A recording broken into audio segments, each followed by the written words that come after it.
All right. Okay, so class number 2, I just started recording. So for all those who are joining us live, already had a nice convo with you, but for everyone who's joining us for the replay, welcome to class. Super, super happy to have you.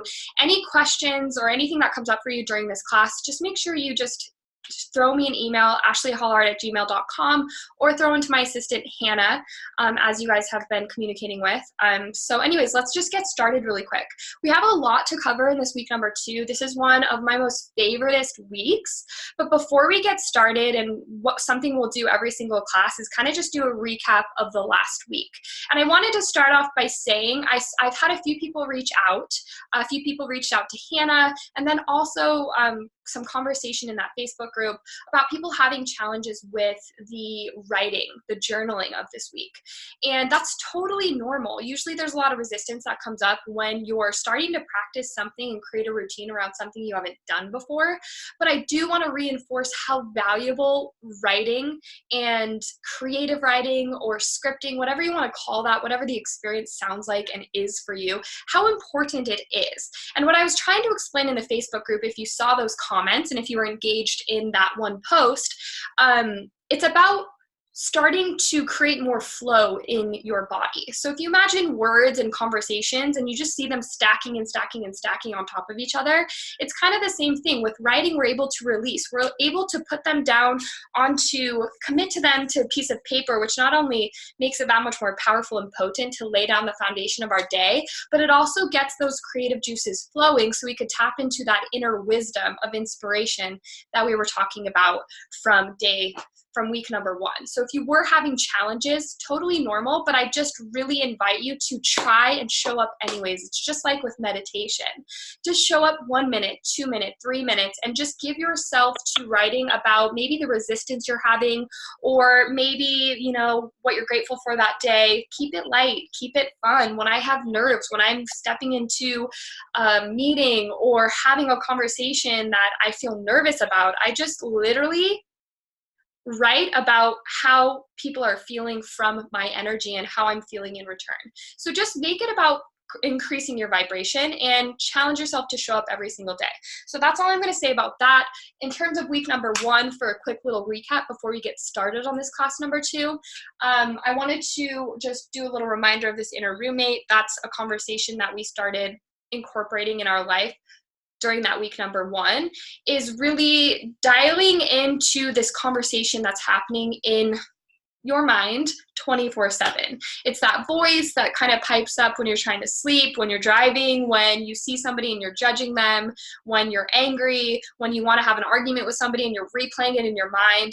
When we can disassociate with that inner roommate, when we can start becoming the observer, which is what we talked about in week number 1, of that roommate, you can make exponential personal and spiritual growth in your life, because no longer are you so identified with it that it becomes who it is you are. You can instead learn from that voice. You can step back and observe it and begin to be the listener, which is who you truly are.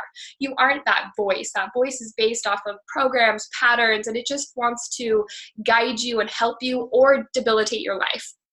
So that was that conversation we had last week about the inner roommate, taking your power back by being able to be the observer of this voice rather than letting it be the forefront and limiting your life, because that's oftentimes what it does, right? It limits you. It makes you feel like you're not cute enough, you can't do that, you're not smart enough, oh, that line, that drawing, it looks like crap. It's that voice. And then we also dove into infinite versus finite, right? So there's this energy stream, this infinite intelligence that's flowing through you at all times. And we live in this world, we live in this society where we get a lot of energy from outside of us, which a portion of our energy does come from what's stimulating us through our senses, but a majority of our energy lives within. It's this infinite well of wisdom, this infinite, what we talked about last class, inspiration. And that's where we live and what guides our entire life. So we chose 3 words this week, which is going to be the foundation of your guys' practice from here on out. With each piece you're going to be creating, you kind of want to drop your awareness into creating those 3 words within your vibe, within the safe space you're creating during your art. And we can tap into that inspiration, that energy, to create stronger flow with our art, more authenticity, and we do that through awareness and discipline. So really reinforcing those words are going to be great affirmations for the rest of this class. We also talked about two ways to tap into our inspiration. One of those ways being to lose the separation between you and this spirit in your life, God energy. You know, instead of identifying separate from it, it's identifying along with it. You know, it's our birthright, the second we're born, and we have this flow of infinite intelligence flowing through us. Yet we are taught to believe that it's outside of us, something we need to be worthy of. So really identifying it as you allows you to be more of a vehicle to it. And that number 2, which is just becoming a physical expression of this goodness into the world, whether it's through language, whether it's through your writing, which is also why journaling is so important. It really aligns you with being more connected to the inspiration, the flow. It allows it to move through you more freely and then ultimately more powerfully. And that's also the process of physical art, right? So this week, number 2, I'm really, really excited. We are going to be rip that thing up. This week is going to be focused awareness and storytelling. So we're going to be talking about how those 2 elements, what they mean and what they infuse within our art, what they transmute into our art. They're a huge, huge aspect of not only our life, but our creativity, which is what this class is about, but it's also about that life element as well. So focused awareness and storytelling create each art piece. And we're going to learn a little bit more about that in this class. But before we do, I wanted us to do a warm-up. And our warm-up is going to entail using your sketchbook. So grab out your sketchbook. Also grab out your pencils. You'll want to be using a pencil. I'll probably post up too and do this with you. But I'm going to be using a pen so you can see mine. So I'm going to give everyone just a moment. I'm going to set up here. So grab your pencil and your paper.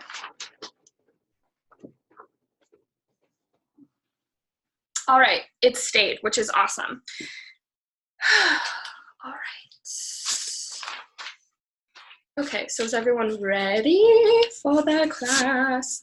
I first want you guys to sit down and just get comfortable for just 1 second. Just want you to take, maybe close your eyes. I'm definitely going to give you silence during this process, this experience, to be able to just give you that space to create. But everyone just close your eyes for a second and just take a nice deep breath, in through the nose, release it through the mouth. And just bring your awareness to your breath, letting it flow through you, relaxing, letting go of any tension, and just being present with where you are right now, with your body, with your mind, letting it settle, finding peace. Take another deep breath and find a full and complete exhale.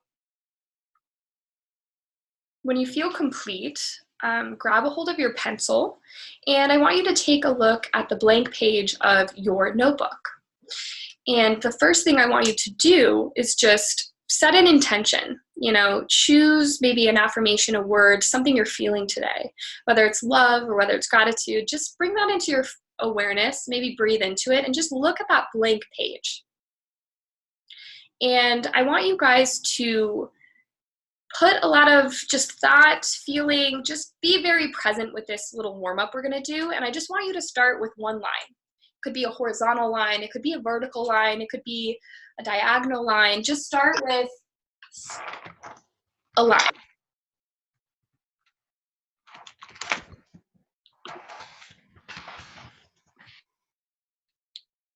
And sorry, I was just muting, I heard something. So start with that line, and then I want you to add another line onto it. So don't even think about it. It could be a straight line, just add another line onto it. So second line's done. We're gonna add another line onto here. So don't connect them just yet, but just add one more line here. So we have 3 lines. We're just creating, we lost somebody right there. We're just creating 3 lines, 1, 2, and 3. Once you have your 3 lines, I want you to connect those lines. Whether you do a curve, whether you do a straight line, whether you do a curvy line like that, it doesn't matter, whatever feels intuitive to you. And I just want you to connect to create one shape. Once you have your shape, I just want you to take a nice look at that shape. I want you to look and see, I want you just to look and see it. See through it, see maybe a little bit of a foundation of something. And I want you to close your eyes and I want you to imagine that shape. And I want you to ask yourself where in your life you've seen that shape. Where does it show up for you? Where have you seen it? Is it every day? Is it pulling up a memory? Where is that shape in your life? Is it a part of something? And if you need to open your eyes and observe the shape again, close your eyes again. I want you guys to build off of this shape. So we're starting here, we're starting with your shape, and I'm gonna give you 3 or 4 minutes to sketch what this shape is a part of. Is it a part of a cloud? Is it part of a flower? Is it a petal or a branch? Or maybe it's a part of the human body. You know, get into your imagination. I'll give you silence so you could have even more thought and time to think about it. And we're just gonna take 3 to 5 minutes to be able to just do a quick sketch. So just a nice quick sketch. It doesn't have to be perfect. It doesn't have to be beautiful. It just has to be something and somewhere where you see this particular object. It might look like nothing now, but we're gonna build around it. We're gonna build and create it into something. So we're gonna take the next 3 minutes here to do that. I'll put the timer on. If you have any questions about what we're doing, just comment in that sidebar and I'll be sure to answer, but I'm gonna obviously observe your guys' silence and give you the next 3 minutes to just create whatever feels intuitively flowing through you. And I'm also going to be doing this too.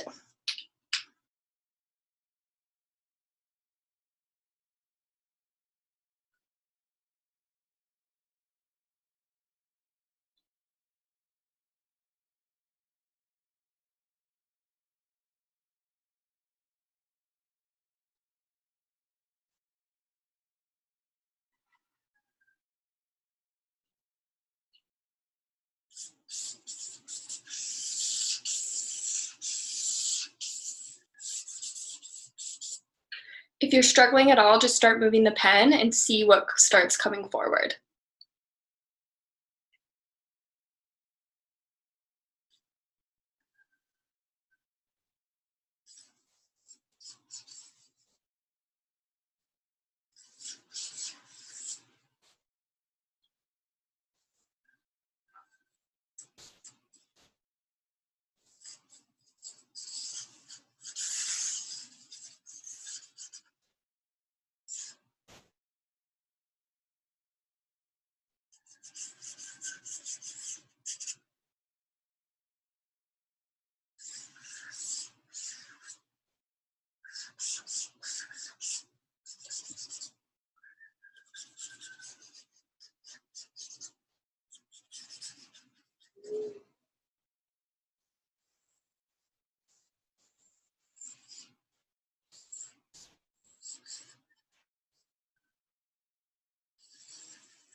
We have about 1 minute left, so keep on going.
All right. So if everyone is content with their piece, just kind of put down your pencil. If you want, you can comment what it was that you created into the comment bar. That exercise is a really amazing exercise if you're feeling stuck or stagnant in your doodles, or you're just wanting to tap into your imagination. You know, it asks you to see the unseen. It asks you to go beyond this perceived shape and make it into something else, build a story off of it. I made a kite from a triangle.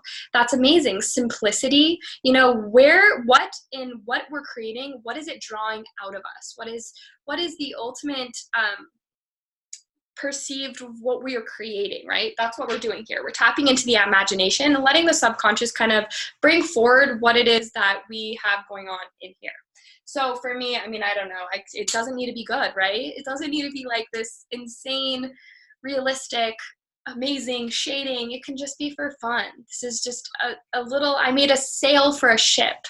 Been waiting for my ships to come in. Yes, see, there you go. It's just about really letting go and allowing yourself to move, flow, be intuitive with the strokes, right? And that's what we're gonna tap into today. So I'm gonna take this down. And that's, like I said, a fun exercise. You can begin practicing, whether it's maybe with your child, whether you want to do something a little creative, whether it's something you feel stuck or stagnant with. That's something great to just start incorporating. Someone drew an hourglass and it turned into people in the hourglass through it. That's so cool, right? Week number 2, focused awareness. Oh, next page, just kidding. What do all creations have in common? That's going to be the conversation we're going to be talking to about until we get into the learning portion of the class. So does anyone have an answer to this question? What do all creations have in common?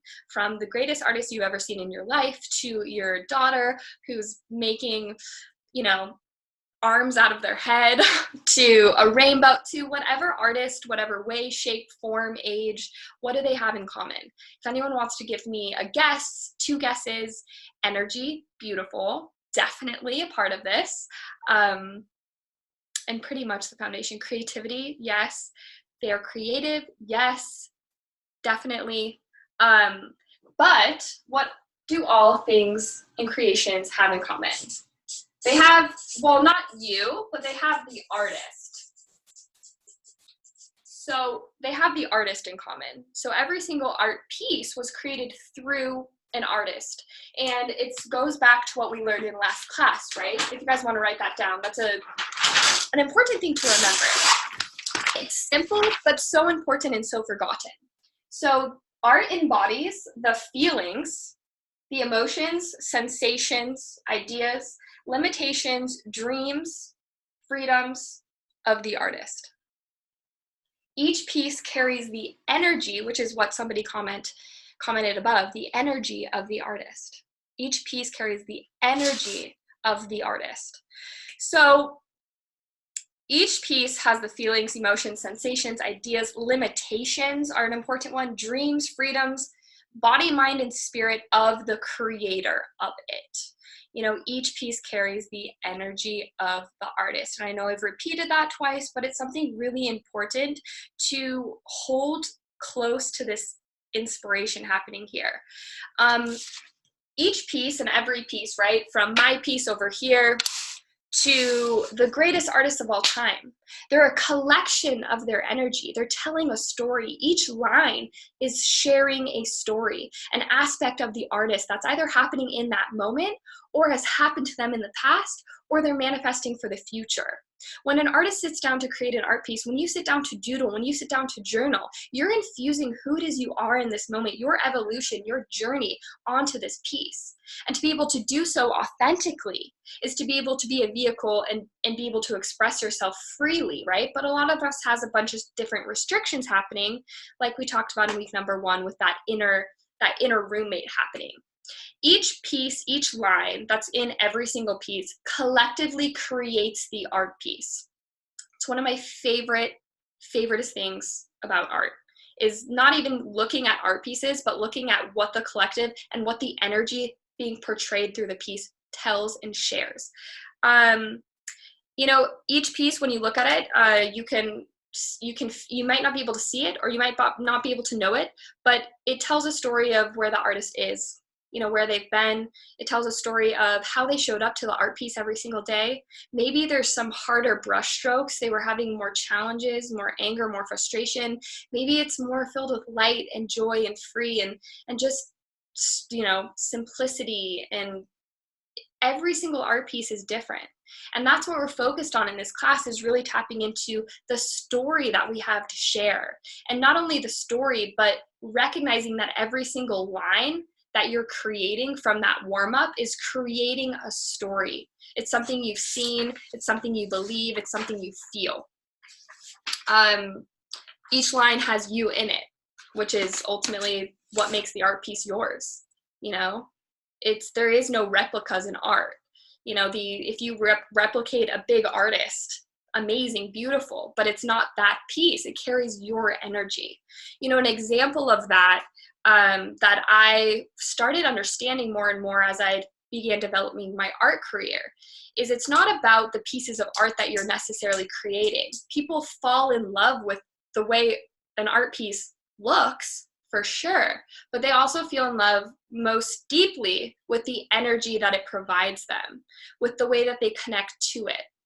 So an example of that is, maybe, have you ever seen an art piece that you just completely fell in love with? You're like, it speaks to my soul. You know, this. You're buying the energy of the artist. You're not even necessarily buying the art piece. You're buying their story. You're buying what vehicle of expression they became to create that piece. And that's a huge part of becoming an artist. And if you do want to express yourself and sell your work, it's about identifying with the fact that they're not just buying your piece of art, they're buying your energy. So if you really want to align your energy with selling your work, it's going to be about giving yourself to the process of the creative expression and infusing and transmuting all of that goodness within your piece of art, telling a story and being aware of the story as you're telling it. Let's see, next page. Does that make sense to everyone? It's definitely a really fun thing to explore. Bring focused awareness and storytelling in one place. What ends up coming to fruition and coming forward is pretty insane and amazing. It's what I've been working on for the past like 6 years with my mandalas. So 2 things I wanted to share with you guys, 2 things that separate human beings. So does anyone have any guesses on that? What are 2 things that separate us from, I don't know, let's say other creatures and animals in the world? Fear. Yes, but every animal feels fear, right? That doesn't necessarily separate us. You know, things feel fear. It's fight or flight mode, you know, the survival mode. Animals definitely feel fear. Fish feel fear in a sense. They're trying to get away from something and save their life. So does anyone have walls, you know, barriers? Definitely it's an aspect of anyone else. I'm going to give the first one. When we declare what we want and we create it, that's definitely beautiful. And there's an aspect of that I'm going to share in this first one.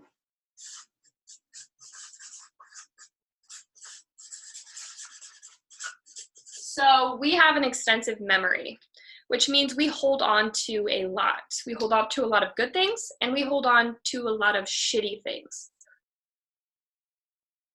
You know, an animal oftentimes, I don't know if any of you have read Eckhart Tolle, but Eckhart Tolle, he taps into one of his favorite, most spiritual experiences he's ever witnessed. And that was,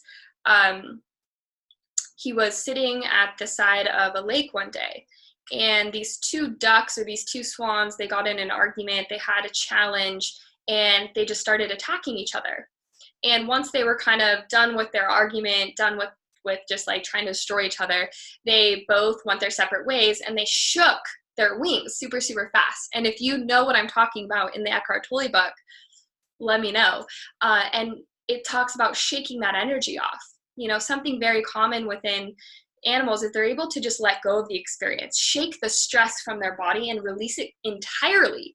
And it really allows them to live in the present moment, and really allows them to be able to survive in their environment, right? Because they're really present, that's what it takes to be able to survive in the wilderness. But humans, we hold on to like everything. You know, what happened when we were 2 years old? Subconsciously, we're trained from 1 to 8, and we don't even have memory of it, but it stores in our subconscious. We have things so deeply buried and so deeply ingrained and rooted in our belief system, in our thoughts, in our actions, in our feelings, they actually decide how it is we live every single day right now. So we have an extensive memory. And then the second thing that we have that's pretty freaking cool, and this could be argued, but sorry for my messy handwriting, is focused awareness. You know, one of the beautiful things about being a human is that we have this ability to focus our awareness. So we can, when we're in, right, math class, and it's like, okay, you need to focus on this problem. You need to focus on learning how to solve this. Great. Focused awareness. Okay, when you're having an argument with your honey, your lover, your child, your whatever, focused awareness on how you're going to solve that problem together. We use focused awareness in our life in a good way and in a bad way. We use both of these things in our life in good ways and bad ways.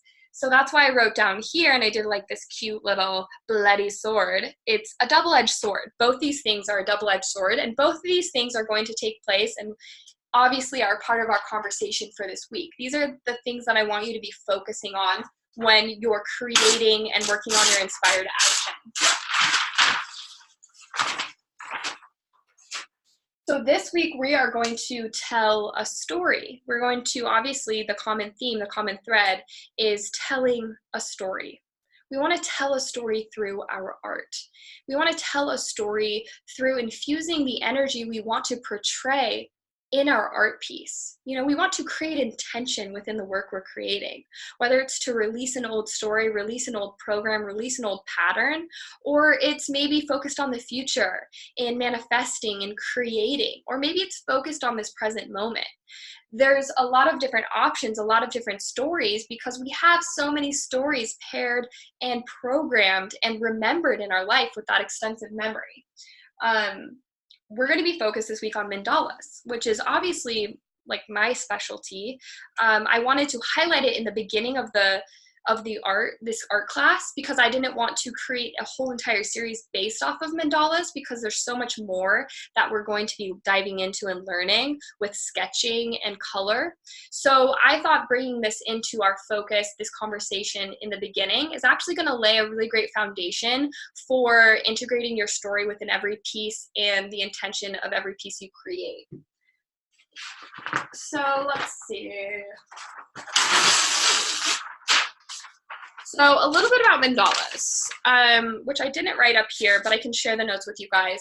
As you guys know, I'm a huge mandala maker. I do wood burning mandalas, which is probably partially how you know me. Mandalas are a spiritual symbol. And comment on the side or let me know, do you know anything about mandalas?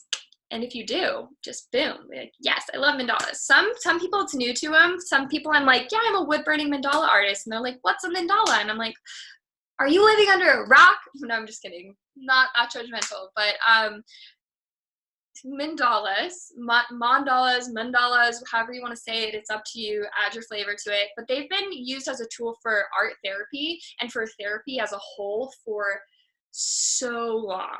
You know, this is a Chinese tradition that's been around forever. It's the creation and the manifestation of consciousness within the confines of an infinite circle. So it's a very spiritual symbol. There's a lot of storytelling that is shared within the mandala, which was my initial appeal to it.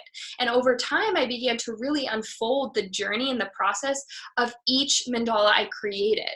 For me, I would burn. A lot of people take a lot of time drawing them. Either way, you're ingrained and you're using your focused awareness to tell a story. So that's the common thread. They're super symmetrical, but they don't have to be symmetrical. Oftentimes when there's in art therapy, when they notice this and they started using mandalas in therapy a long time ago, when they were trying to communicate with children, they were trying to communicate with adults with serious trauma. I mean, like really heavy trauma, that had a really challenging time articulating their feelings, right? Not everyone can really just let go of their feelings and be seen for them and just be like, this is what happened to me. So they wanted to find a way of being able to communicate with those types of, obviously they wanted to find different therapy modalities to be able to serve those people's stories, their voices. And a mandala is within a circle, right? It's within this infinite shape, but you could create something symmetrical. You could create something with sacred geometry, with numbers, very spiritually healing, very like powerful, focused awareness, focused energy. Or else you could just draw, both. It doesn't need to be anything. A mandala is simply something that's created within the confines of a circle. And it's a valuable tool because it really allows you to tap into a center of consciousness, center of awareness that you didn't know exists, that you can't maybe bring words to describe, which is why it was used in therapy for a really, really long time. The representation of what's happening on your inner plane of existence, that's what a mandala is. It's a physical form of an inner experience that's going on in your life, whether it's in the past, whether it's a program like we said, whether it's now, whether it's an experience you're having that's challenging, that's beautiful, or whether it's in the future for manifesting. When you focus your energy into creating a mandala, creating a work, it's a great tool. It's a great vehicle to be able to understand who you are on a deeper level and tell a story that maybe you haven't been able to share, or maybe something you just want to put in a physical form. So one thing about mandalas that I love so much, which I have a few examples of some of my work. I also have which I didn't show you guys my most recent work last time, but I have some work over here too that I'm still working on, but that's a wood burning. I have one up there too, but the center of the mandala. So what we worked on in our warm-up was just like write lines. Each line tells a story. Each line has your energy in the fingertip relaying onto the page, telling and creating and shaping something. And a lot can be said through the mandala, from the shapes to the balance between, dark and light. Maybe there's more dark, maybe there's more light. There's a lot that can be shared here. And I'm going to be sharing these with you guys on the Facebook page. I'll also send a few in the email form. But why I wanted to show you an example is because the central focus of the mandala is known as the consciousness of the work. So this is your consciousness. This is your seat of awareness. This is your inspiration, right, that we talked about last class. It's right here in the center. It's the place where all these lines out here meet to form one. So what we're going to be focused on this week is going to be telling a story. But one thing that I want you to bring into your awareness before you even start creating is working from this center point out. And what is this center point to you? What state of awareness, what piece of you, what deep seed of wisdom is all of your story stemming back to? It's a way that we can transmute our feelings and what it is we're creating, whether it's in the future, whether it's in the past, and turn it into something that's going to heal and create more kindness and goodness in our life. So we'll talk a little bit more about that later when we start really diving into it. But yeah. This is a vortex of energy. This is going to be the place this week where you're going to tell your story. Let's get into, do we have any questions about any questions about mandalas before we start into, because I'm going to teach you guys how to create the foundation of the mandala so you have structure to work with. And then we'll talk a little bit more about, yeah, I know. That's why they're so appealing. That's why they're a vortex of energy, and they're a vortex of your energy. They're a collection of your lines creating a story. So let's get started with, if you don't have any more questions, grab out your sketchbook and your pencils, and we'll get started with, oops, I don't think I have my, oh, look at me go. I'm gonna go grab my ruler really quick because for some reason I forgot my ruler. So I will be right back. Everyone grab your pencil, maybe grab a sip of water, and I'll just be right back.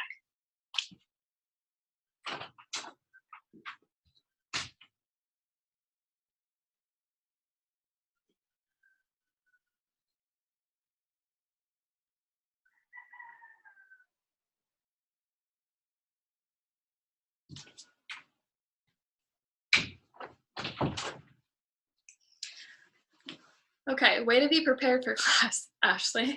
Okay, let's see. So this is supposed to be our piece of paper right here, and I'm gonna bring you a little bit closer.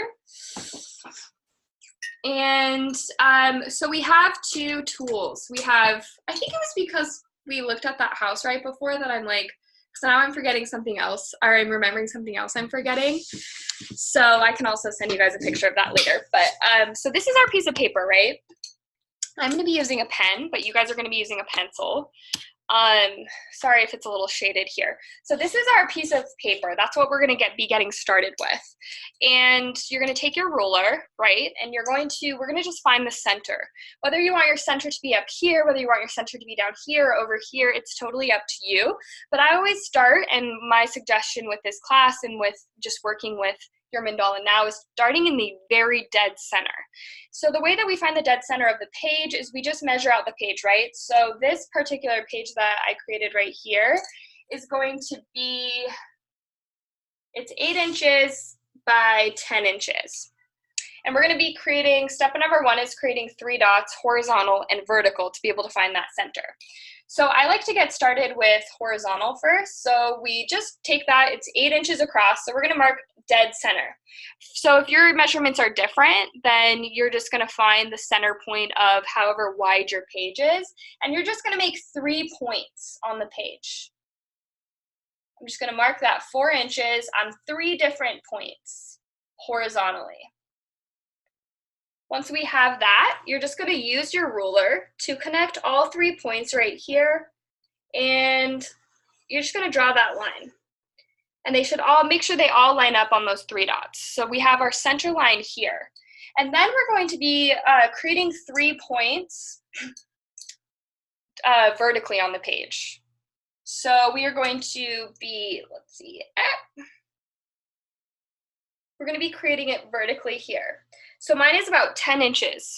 And I don't know what yours is, but you're going to find that half point. And wait, no, wrong way. We're going to be creating it this way. Sorry, guys. We're going to be doing the, wait, why am I? Yeah, I was right, vertical. Sorry, I'm getting so lost. We're going to be measuring this way on the page.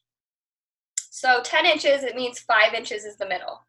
So we're going to be creating 3 different points right here, 5 inches.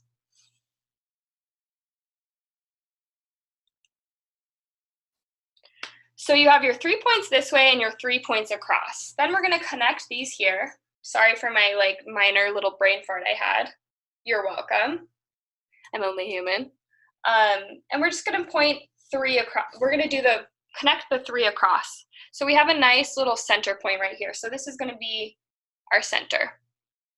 So does everyone good on that? Because then we will move forward and talk about the gridding. But this is obviously an important aspect of it. So we'll grab this.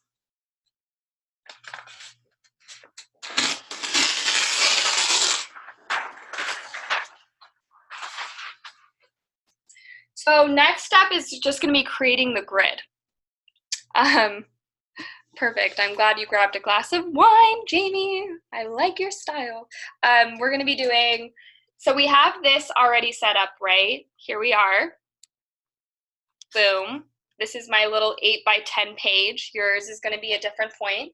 And we're going to start with measuring out. If you're using a ruler, then you'll just measure. I'm going to show you the way to do this with a ruler. There's also a little dome. How many of you bought the protractor kit?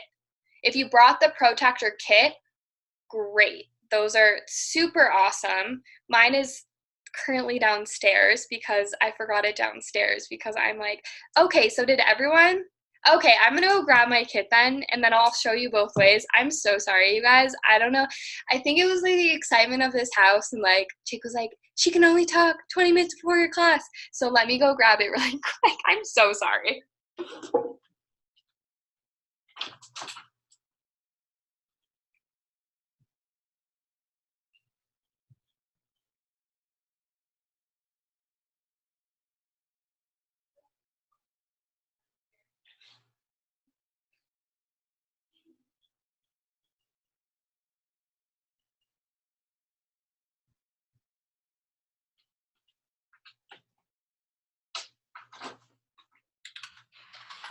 Okay, I love you all. Thank you so much. So we're gonna do a quick little debrief on how to, this is the kit, by the way. There's a little kit. If you want this, great. If not, no big deal, if you didn't buy it. So I'm gonna teach you 2 ways, just in case you didn't buy the kit. I'm gonna teach you with the ruler, just in case you didn't, and I'm gonna teach you with this guy right here. With this one's super, super easy, really nice. But you can also do it with just a normal ruler. So that's why I didn't require the whole entire kit. So if you're doing it with the ruler, you're gonna measure 3 dots, 3 inches, or sorry, 4 dots. So the dots are gonna be 3 inches from this center line. So 3 inches, and I wrote it right here. You're gonna start with 3 inches, and that's why I made them pink, so you could see them. You're gonna measure out 3 inches. Let's see, where's my inches? Here we are. So there's 3 inches from that center point. And you're just gonna measure 4 of them. Boom, done. And then the next step is you're gonna mark every 1/4 inch. So you're gonna take your ruler and you're gonna measure from that pink point to that next pink point. And for me, it lands, and it's gonna land on a 1/4 inch. And says it's, let's see, mine's actually at 4.5. And I'm just gonna measure I'm gonna put a dot on every single 1/4 inch. And as you can see, you can kind of see can you all see those little points right here? They're measured like that.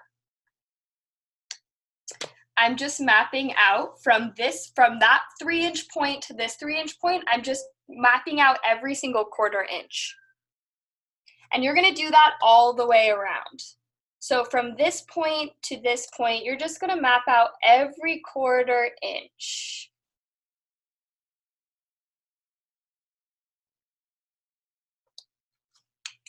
So it's gonna look like that. And then this one is every 1/4 inch, which I kind of already mapped them out. Beautiful. Done. And you're gonna do that all the way around.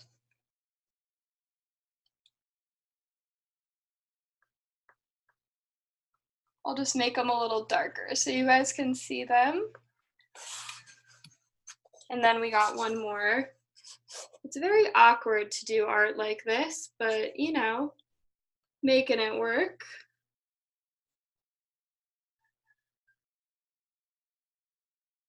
So if you're using a ruler, you're gonna have this setup right here. It's gonna look like just this little dotty square. That's amazing. You're gonna be doing this in pencil too, so I do wanna make sure that you guys obviously keep your lines nice and light because you're gonna wanna erase some of these later. So now what you're gonna be doing is you're just gonna be connecting the dots. So you're gonna be crossing that center point every single time you connect the dots. So you're gonna be going from one over to one on the left side. So it's always going to be crossing through this center point. So I line up these dots right here, and it's going to be a little challenging with my pen, but you're going through that center point.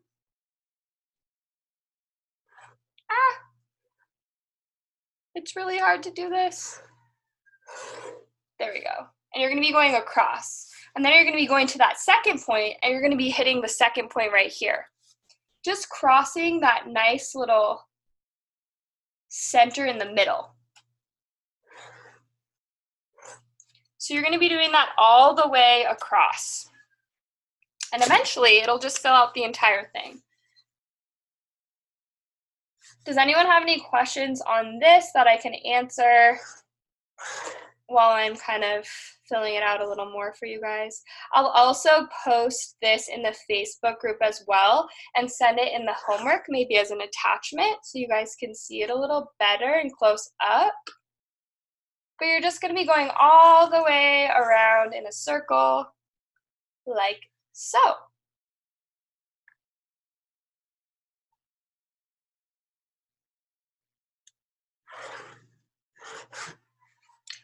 So see how you have the grid here? That grid is going to be the entire way around. And this is how I create every single mandala that I personally create, is you always start with this grid. Because then when you start, when you use your protractor, whatever your protractor looks like, you just start in this center and you can begin making circles. And I like to do at random, so it kind of, but maybe you have some different designs in mind in accordance and in alignment with your story that you're sharing. So maybe you have a certain sequence of circles that you decide you want to do, or your inspiration for them. But see how you have now all of these tiny little elements, these tiny little areas where you can make it very symmetrical. You can make each petal very symmetrical. Each little portion, so this is one little portion right here, and then this is another portion of your mandala, and this is another one. There's different little segments that you can use, and this grid is going to help you to be able to create a very line. All of these are just different sections. And all of these, like a lot more feminine shapes, you know, a lot more flowy, a lot more light. There's different ways that you can incorporate your story or what it is you're releasing from your life within your mandala. I'll do a quick little run through too with this, because this is a really amazing tool. As you guys can see, which it's probably easier to see like, you got my window. So this shows you at all of the different degrees, and you're just gonna line up that center point, obviously, that 90 degrees, with that center point of your mandala right here. And once you have it lined up, this 90-degree angle, that 90-degree line with that line, 180 and 0 here, all you're gonna do is put little tick marks on that 100, 110, 120. You're just gonna do little tiny tick marks. So say that my line was right here, 90, 100.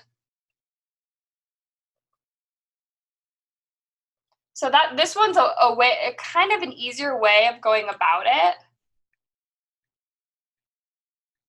So if you do have this, I highly recommend using this instead of doing the measure. Oh, you guys can't even see it. The measure out like that. So see this right here. This is the 90-degree here, and then 180, 0, and you just measure all the tick marks, and you take your ruler and you just do all of the lines back to that center point. And that'll create a really nice grid for you too. And it'll be a lot easier for you. So same thing, just a little bit different here. Does that make sense to everyone? Yes, so it's a 1/4 inch to be correct. And I will also send you guys I made a little thing down here to show you. It's 3 inches. So you're measuring 3 inches from the center point, 3 inches. And then you're measuring you're putting your ruler from here to here, and you're measuring every 1/4 inch. And you're creating a dot for every 1/4 inch. And it's gonna create that all the way around, where you're then gonna connect the dots. You're just gonna move in a circle like that. And then for this, it's just pretty self-explanatory. You have the option of it's really easy to do it this way, but I didn't ask everyone to get that kit. So, and then you just start with that center. Once you have your grid all done, that's when you start laying the foundation of your mandala with your protractor.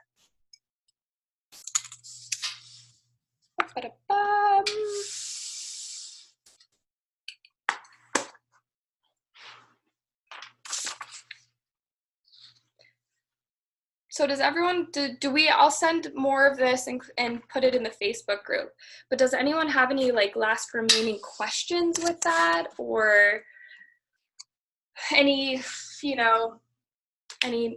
need me to kind of expound upon it at all? I'll send you that. So just remember, just write that down, maybe the 3 inches, 1/4 inch this way, or else just use this baby because it rocks. And just draw the lines. You're connecting, always moving through the center point. So you're gonna move from the right side over to that left side. And you're just gonna keep going around. It's gonna create a really nice grid. It's pretty easy, but it's a really amazing tool when it comes to mandalas. It's something that I didn't start practicing till after I started selling my work. I did a lot of freehand, a lot of stuff without any lines. And once I started incorporating lines, it took my work to a different level, which was really, really nice. And like I said, if you're because this week is based off of creating a story. If you want to create a story and you want to incorporate angel numbers, or you want to incorporate a certain amount of petals or a certain amount of circles, this is an amazing way to be able to incorporate all of those and make it a lot easier in your work. Because I know I use a lot of different elements that align with numbers, and even numbers, odd numbers, 28, 23, which are some of my lucky numbers. This part that you're going to do, this foundation part, is always going to be in pencil. It's always going to be in pencil. I grid out my whole entire mandala in pencil, and then I start layering in with pen. So once I know what it's going to look like, once I have that foundation that I want to build off of and start shading off of, or adding dark or adding light or adding line work, then I start using the pen for that, which there's Pigma pens for that. And yeah, just a lot of really small details that I'll probably post these in there just for inspiration for you. But yeah, it's going to be based off of you. It's going to be based off of your story. That grid, once you're finished with it and it's done in pencil, you can erase it really easily. So after you go over it in pen, you won't even see the pencil anymore. Yeah. Okay, so this week, the inspired action is going to be all based off of, can you guys see this? Yes. Boom. This week's inspired action is just creating your own mandala. So it's really rooted through this conversation that we had in the beginning of class of your story. And what story do you have to share? What story do you want to share? Your energy is relayed into every single avenue of your art piece. What it is you're creating, how you're creating it, the energy you're aligned with in that moment. This line, that line, it all collects and creates the collective of the art piece of not only your own feeling, but the story that you were intending. So my ask for you this week is to just create a mandala. Create one mandala, create one really amazing mandala. Maybe you created one amazing mandala, you want to create a second mandala. And it doesn't even need to use that grid or that structure. You can simply draw something in the middle here of whatever you're feeling. Maybe it's watery, maybe it's flowy, maybe there's a butterfly in here, maybe there's an animal in here, whatever. It just tell a story that's going to align. And the second part of this is journaling the story. So what elements of your mandala, that's kind of going to be a side note, but journal your story. So say for me, an example of this piece, I was creating a wood burning, and I'll give you just an example of what I'm talking about when it comes to creating your story. And I was going through a really emotional time, a lot of darkness, a lot of challenge, a lot of doubt, insecurity, not able to use my voice.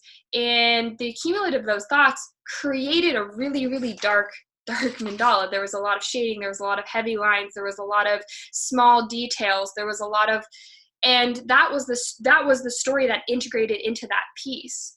Throughout the piece, I learned through it and by creating it that it was actually showing me this idea that I have of being perfect, this desire, this need to be perfect. I kept messing up, and with wood burning, you really can't mess up, right? So I kept messing up, and it kept showing me like, laugh it off. Oh my gosh, you're intending to be perfect. You can't do everything in your life perfectly, but you show up in everything you do and you try to be perfect at it. And when you're not perfect at it, you fall apart. You're a wreck. You're angry. You're frustrated. You don't feel worthy. So I started, and the intention of the piece was to draw a story based off of this program I have of not being able to share my voice, not being able to speak my wisdom, not being able to just be who I was. And then through that process, it showed me and it taught me that it was because of this idea of perfection. So I want you guys to think of a story that you want to share. And we'll talk about the 3 different elements that you can do right after this.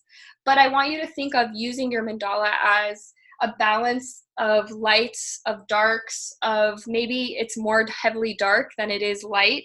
Maybe it's a lighter experience that you want to just portray and share and tell. Maybe it has more feminine shapes to it, like that shape we created in the beginning of class. The more feminine shapes are maybe going to be a little more, circular or soft. or maybe the more rigid shapes that are going to be a little more pointed, a little more masculine. There's different sacred geometries you can use, different angel numbers. Kind of ask yourself when you sit down to draw this story, how you can incorporate different elements to share. It's nothing that people need to know. You don't need to share your story with the group. I will ask you to share your mandala, but you don't have to share your story. It might be something that maybe you just want to keep to yourself. But the practice of using it and creating it into mandala, if it is a dark experience, is to transmute it into something that is creating more positivity in your life. So it's a release. And I want you to use this experience of the mandala as a release. Whether it's a release of an experience of a pattern of something negative that happened in your past, a limiting belief. Maybe you believe that you can't become an artist because you were not good enough. What limiting beliefs, what patterns, maybe from the past, if you choose to draw a mandala based off of the past, what have you been taught? What has been shared with you that has limited you in your life? And how can you make it into a story on the mandala? There's also the present. If you choose that you want to write about the present, what's happening in your life? How are you feeling in your life? How are you showing up in your life? How are things showing up around you? And how can you portray and tell that story? What do you have to share? I want you to articulate somewhat what it is you want to share. And I want you to journal about what your intention is in creating this mandala. And then I also want you to journal about the experience after, what that mandala had to share with you. There's also the future. If you want to base your mandala off of the future, the future mandala is for manifestation, or it's about drawing your desires. It's about what are you creating right now in your life, and how can you create a focused awareness of it to be able to attract it more powerfully into your experience. The use of the mandala is so extensive, and I tried to fit this used to be my whole class was mandalas. So I tried to fit a lot into one. So I'm sorry if it was a little but if we have any questions off of that, to comment on the side. I'll probably get into answering some of your guys' questions here in a few short minutes. But I really want you to just create a story, write your story. I want you to write about the intention of this mandala you're creating before, create the mandala, and then write about what the mandala had to share with you after. Oftentimes when an artist is creating their work, they're learning things within the process. Not only are they expressing their energy, are they taking it from inspiration to reality, but it's also sharing wisdom with you. So I want you to kind of tap into that inner voice, or just release and just really experience the piece and see what kind of keeps coming up for you. Do you keep making mistakes? Do you keep getting angry because you're not making it perfectly symmetrical? What different common themes, and I'll probably put a few prompts in the next email and on the Facebook page of things to focus in on while you're creating the piece, to create more of a surrender experience and also show you what the mandala is trying to share with you, because there's nuggets of amazing wisdom that are trying to be shared within just creating your piece. I learned something, and that's what my whole entire brand is based off of, is what I learned through the process of creating art. All of the journal entries, all of the things that I express and I share on my Instagram page, if you follow me there, are all things that I learned throughout the process of creating mandalas. So they have a lot of powerful intuition and just amazing things to share with you. So I want you to make sure you're tapping into that and kind of focusing on what common themes keep happening.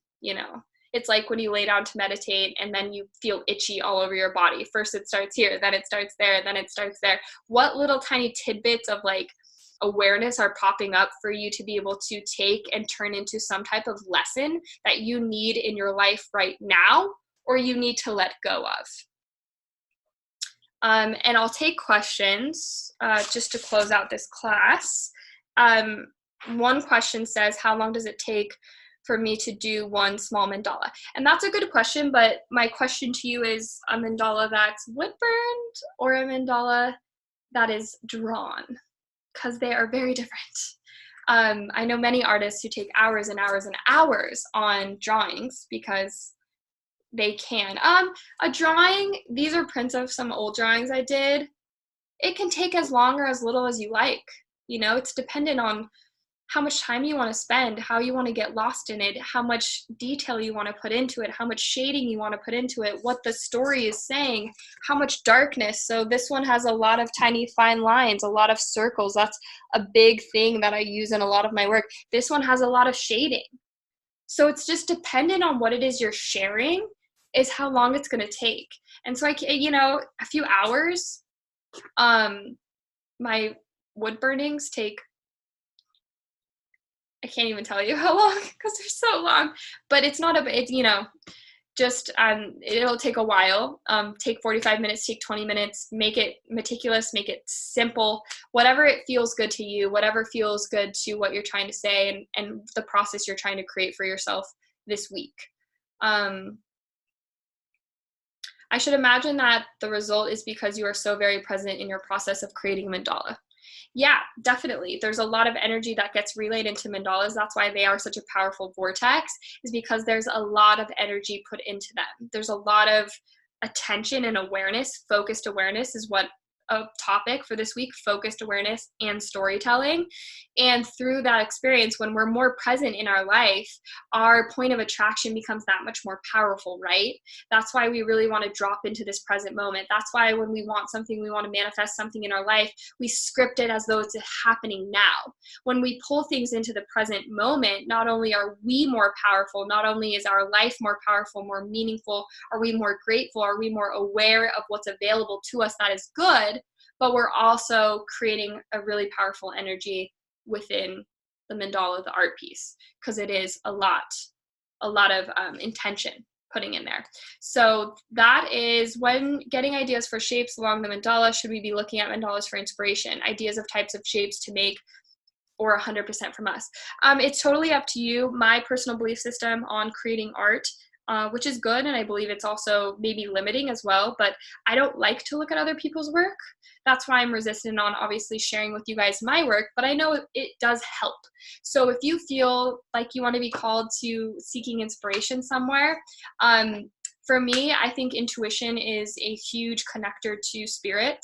They say that you speak to God, divine, through prayer, and it speaks to you through intuition. And being able to connect to that divine intelligence, that inspiration, if it really comes cultivated from within you and what feels just intuitive, like that drawing we did in the first part of the class, where was your intuition taking you? What shape? Where did you see it from? It's all there. You don't need inspiration outside of you. Like, it is all right there. So really have trust and have faith in that, and just give yourself to, okay, what's going to happen? Like, what shape wants to happen? I don't need to make it look any which way. What way is it asking to be made? That's like a huge thing in art, is for me, and that's what I've noticed, is I'm not creating my art. I'm physically creating my art, but I'm just doing what is meant to flow through me and being more of a vehicle. So I would say, keep it really intimate. Keep it between you and your story and what feelings are flowing, rather than basing it off of somebody else's mandala that looks really beautiful and amazing, because there's a million of those out there. But what was your unique mandala look like?